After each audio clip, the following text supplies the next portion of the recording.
युवा सङ्घको यो ऐतिहासिक गठन भएको छ। यहाँहरूलाई हार्दिक बधाई तथा शुभकामना व्यक्त गर्न चाहन्छु।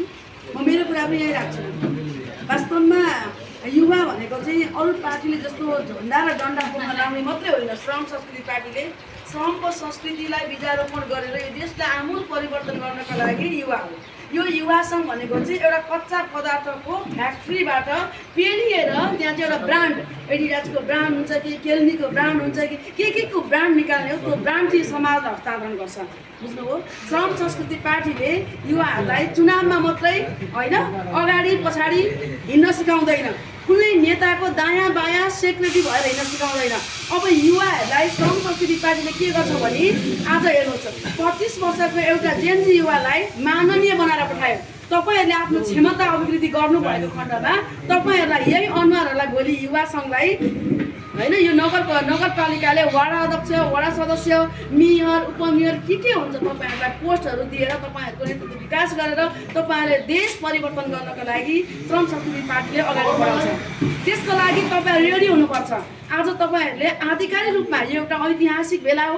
यो ऐतिहासिक बेलामा लाग्छ मलाई नेपालकै पहिलो पटक हेर्नु है, जहिले पनि नेटाङले ऐतिहासिक रचना गरिरहेको हुन्छ। किनभने पहिलो पटक मङ्सिर 16 गते हाम्रो पार्टीले वैधानिक रूपमा प्रमाणपत्र थापिसकेपछि, ग्रहण गरिसकेपछि 17 गते नेटाङमा पहिलो पटक के गरेको थियो, यो नगर कमिटीले यसरी नै शपथ खाएको थियो। नगर कमिटी आधिकारिक रूपमा घोषणा गरेको थियो। आज देशैभरिमा पहिलो पटक युवा सङ्घको नगर कमिटीको, मैले सम्भवतः थाहा पाए अनुसार पहिलो पटक नगर कमिटीको घोषणा हुँदैछ। यो ऐतिहासिक बेला हो। यो ऐतिहासिक बेलामा जसले म गर्छु भन्ने जिम्मेवारी लिनुभयो, यहाँ सबैजनालाई धन्यवाद, बधाई, शुभकामना। तपाईँहरू अगाडि बढ्नुहोस्। किनभने अब यो देशलाई आमूल परिवर्तन गर्नका लागि युवा शक्तिले नै हो। हामी जहिले पनि युवाहरू पछाडि परेर आई ह्याड पोलिटिक्स भनेर नै हामी पछाडि पर्यौँ। आज तपाईँ जस्ताको उमेरका मान्छेहरू आज प्रधानमन्त्री बनिसकेका छन्। आज हामी एउटा वडामा सङ्गठित भएर बस्न सकिरहेका छैनौँ, हिचकिचाइरहेका छौँ भने हामी कसरी अगाडि बढ्छौँ भने त। त्यसैले यो देशलाई आमूल परिवर्तन गर्नका लागि यो ऐतिहासिक बेलामा आज नवगठित हुनुभएको छ। अध्यक्ष, उपाध्यक्ष, सचिव, कोषाध्यक्ष लगायत सम्पूर्ण टिमलाई, अझै पनि हाम्रो 105 जनाको हाम्रो प्रत्येक वडाबाट आज विविध कारणहरू उपस्थित हुनु भएन। हामी पक्कै पनि उहाँलाई थप्नेछौँ। र आज तपाईँहरू आधिकारिक रूपमा नेटाङ नगर कमिटीको चाहिँ युवा सङ्घमा गठन हुनुभएको छ। यो युवा सङ्घले यो पार्टीलाई अब जुरुक्कै बोकेर काँधमा बोकेर हिँड्ने गर्छ। तपाईँहरू ती मात्रै होइन, तपाईँहरूले नेटाङमा भएको भ्रष्टाचारी विसङ्गति कुराहरूलाई खबरदार गर्छ, पालिकामा गर्छ, वडामा गर्छ। आज चाहिँ हाम्रो चाहिँ प्रसरले दोहन गरिरहेको छ, प्रकृतिमाथि आज दोहन गरिरहेको छ, मापदण्ड विपद खनिरहेको छ, त्यसलाई खबरदार गर्छ। युवा सङ्घले जहिले पनि रचनात्मक काम गर्छ, त्यसको लागि युवा सङ्घ गठन गरिएको। हेर्नुहोस्, म जहिले पनि भन्छु हाम्रो श्रम संस्कृति पार्टीको युवा सङ्गठनको हाम्रा युवाहरू रहर लाग्दा हुनु पर्यो। रहर लाग्दा, समाजले हेर्दाखेरि रहर लाग्दा, समाजले हेर्दाखेरि विश्वासिलो, यो युवाले काम गर्छ भन्ने खालको हुनु पर्यो। समाजले हेर्दाखेरि भर लाग्दो हुनु पर्यो र दुश्मनले हेर्दाखेरि डर लाग्दो हुनु पर्यो। हाम्रो प्रतिपक्ष पार्टीले हेर्दाखेरि श्रम संस्कृति पार्टीका युवाहरू चाहिँ एकदमै अब्बल छन् भन्ने कारण उनीहरू चाहिँ भित्रभित्र डराउनु पर्ने खालको हुनु पर्यो र हाम्रो युवाहरू चाहिँ एकदमै आश लाग्दो हुनु पर्यो। श्रम संस्कृति पार्टीले अबको देशको नेतृत्व हाँक्नको लागि आश लाग्दो युवाहरू तपाईँहरू हुनुहुन्छ। तपाईँहरूलाई हार्दिक बधाई तथा शुभकामना व्यक्त गर्दै यो प्रतिबद्धता तपाईँहरूलाई म ग्रहण गर्न लागिरहेको छु। सबैले हातमा माटो लिनुभयो। यो माटोलाई छोएर कसम खाँदै हुन्छ तपाईँहरू। अरू पार्टीहरूमा तपाईँहरूले अबिर जात्रा लाउनुहुन्छ, तर हाम्रो देशको माटोलाई छोएर आज कसम खाइरहेका छौँ। म जे भन्छु मलाई फलो गर्नु होला।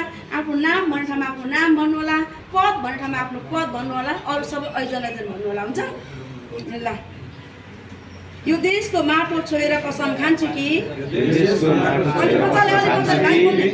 म आफ्नो नाम भन्नु होला, आफ्नो नाम भन्नु किन बोलाएको, आफ्नो पद भन्नु होला। श्रम संस्कृति पार्टीको विधानलाई पालना गर्दै श्रमदानको महाअभियानमा लाग्दै यो देशको स्वाधीनता, भौगोलिक अखण्डता, सांस्कृतिक विधिबद्धता सहितको राष्ट्रिय एकता र सार्वभौम सत्ता बचाइराख्न जतिसुकै कठिन परिस्थिति समेत सदैव प्रतिबद्ध सचेत अनि सक्रिय रहनेछु। आफ्नो जिम्मेवारीमा रहेको कर्तव्य पूरा गरी छाड्नेछु।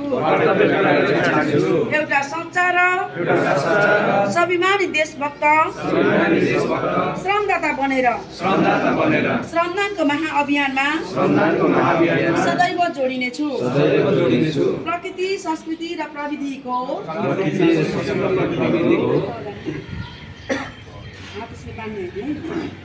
प्रविधिको सन्तुलित विकासले मात्रै मानव संसार र जगतको रक्षा र उन्नति गर्न सकिन्छ।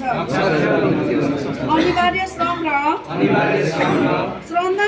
श्रमदानको नीतिले मात्रै देशको अभाव र गरिबीको अन्त्य गरी उत्पादन र निर्माण गर्न सकिन्छ। अन्य दर्शनलाई अल्पवादको दर्शनलाई आत्मसात गर्दै उच्चनिष्ठ नैतिकता र देशभक्तिका साथ उत्पादन र निर्माणको श्रमदानको महाअभियानमा निस्वार्थ भावले लागिरहनेछु। म हुँ श्रमदाता, बनाउँछु म आफ्नो देश। जय माटो, जय स्वाभिमान, जय श्रमदान, जय देश, जय युवा संघ लेटाङ। धन्यवाद। शुभकामना।